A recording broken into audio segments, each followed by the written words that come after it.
On s'est tous déjà posé la question en regardant sa feuille d'impôt. Est-ce que je paye le juste prix? Est-ce que je ne pourrais pas payer moins?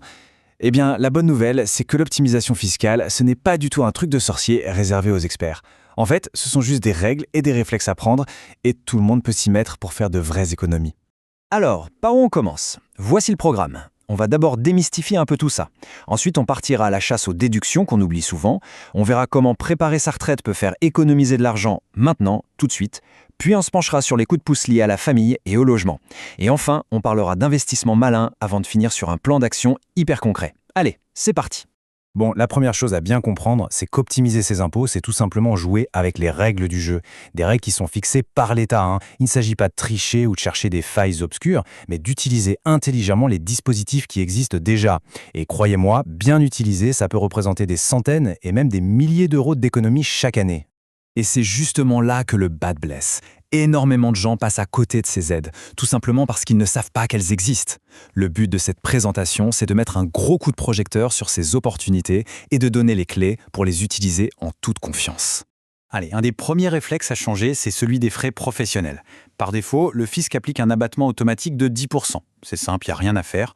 Mais la vraie question, c'est est-ce que c'est toujours le plus avantageux? La réponse, vous en doutez, est souvent un grand non. Et c'est là que se cachent les premières belles économies. En fait, le choix est assez simple. Soit on prend les 10% par défaut, soit on prend 5 minutes pour calculer ses dépenses réelles. Pensez-y, les kilomètres pour aller au travail, les repas pris sur le pouce, le matériel acheté pour le télétravail. Si la somme de tout ça dépasse 10% de son salaire, alors passer aux frais réels peut vraiment, mais alors vraiment faire baisser la note finale. Un autre levier souvent sous-estimé, c'est la générosité. Faire un don à une association, c'est bien plus qu'un beau geste. C'est aussi un super moyen de réduire ses impôts. Pour la plupart des dons, l'État vous rembourse en quelque sorte 66% de la somme sous forme de réduction d'impôts. Et pour certaines associations qui aident les plus démunis, ça monte même à 75%. C'est une façon géniale de soutenir une cause qui nous est chère, tout en optimisant sa fiscalité. Et dans le même genre, il y a les cotisations syndicales, qui donnent aussi droit à un crédit d'impôt. Mais attention, il y a une règle d'or qui vaut pour tout ça. Il faut garder les preuves. L'administration peut demander des justificatifs jusqu'à 3 ans en arrière. Le meilleur conseil, un petit dossier sur son ordinateur, classé par année, où l'on glisse les factures et les reçus au fur et à mesure. C'est tout bête, et ça peut sauver la mise. Et si je vous disais qu'on peut préparer sa retraite et payer moins d'impôts en même temps? C'est exactement la promesse de l'un des outils les plus puissants qui existent pour ça, le plan d'épargne retraite, le fameux PER. C'est un dispositif gagnant-gagnant, on met de côté pour plus tard et on profite d'un avantage fiscal tout de suite. Le principe du PER, franchement, il est hyper simple.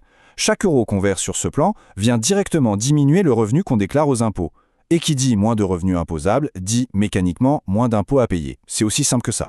Pour que ce soit bien concret, prenons un exemple. Imaginez une personne dont les revenus les plus élevés sont taxés à 30%.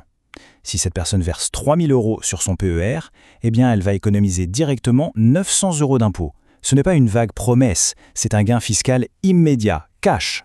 On hésite souvent entre le PER et l'assurance vie. Ce tableau résume bien les choses. L'assurance vie, c'est le couteau suisse, c'est la souplesse.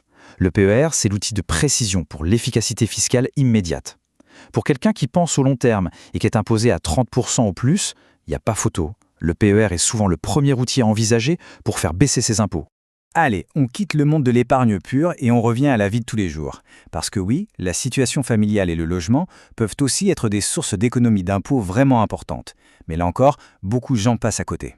Le système fiscal français repose sur un truc qui s'appelle le quotient familial. En gros, c'est un système de parts. L'idée est simple, une personne seule, c'est une part. Un couple, c'est 2 parts. Un enfant ajoute des demi-parts. Plus on a 2 parts, plus le revenu est étalé et donc moins le taux d'imposition est élevé. Du coup, un mariage, un PACS, un enfant, tout ça a un impact direct et positif sur la feuille d'impôt. Et voici un autre dispositif super puissant, le crédit d'impôt de 50% sur plein de dépenses du quotidien. Ça marche pour les frais de garde d'enfants de moins de 6 ans, mais aussi quand on emploie une aide à domicile pour le ménage, le jardinage ou du soutien scolaire. Et attention, on parle bien d'un crédit d'impôt. C'est encore mieux qu'une réduction. Ça veut dire que même si on ne paie pas d'impôt, l'État nous envoie un chèque. C'est de l'argent direct. Ok, on a vu comment optimiser les dépenses de la vie courante. Maintenant, on passe au niveau supérieur. Faire en sorte que son argent travaille pour soi et pour ses impôts. Car oui, la façon dont on investit peut devenir un excellent levier fiscal. Pour ça, l'outil star, c'est le PEA, le plan d'épargne en action. C'est un peu une niche fiscale géniale pour investir en bourse. Son avantage principal est ultra simple. Au bout de 5 ans, tous les gains qu'on a fait à l'intérieur du plan sont complètement exonérés d'impôts sur le revenu. C'est juste énorme pour faire grossir son capital sur le long terme. Ce graphique, il parle de lui-même. Imaginez un gain de 10 000 euros. Hors d'un PEA, la taxe standard est de 30%, donc 3 000 euros partent à l'État. Dans un PEA qui a plus de 5 ans, on ne paye que les prélèvements sociaux, soit 1 720 euros. Hop, presque 1 300 euros d'économisés. La différence est flagrante, non? D'accord, ça fait beaucoup d'informations d'un coup, je sais. Surtout, pas de panique. L'important, ce n'est pas de vouloir tout appliquer dès demain matin. L'idée, c'est juste de commencer quelque part. Alors, voyons ensemble un plan d'action hyper simple et concret pour faire ses premiers pas. Voici une petite feuille de route en 3 étapes, ultra simple. 1. On ressort sa dernière déclaration et on la regarde avec un œil neuf. Est-ce que les frais réels n'auraient pas été plus intéressants? 2. On ouvre un PEA, même avec 10 euros dessus. Le simple fait de l'ouvrir lance le chrono des 5 ans. Et 3. On s'amuse avec le simulateur sur impôts.gouv.fr. C'est gratuit, c'est anonyme et c'est le meilleur moyen de tester des scénarios. Rien que ça peut déjà transformer ses conseils en vraies économies.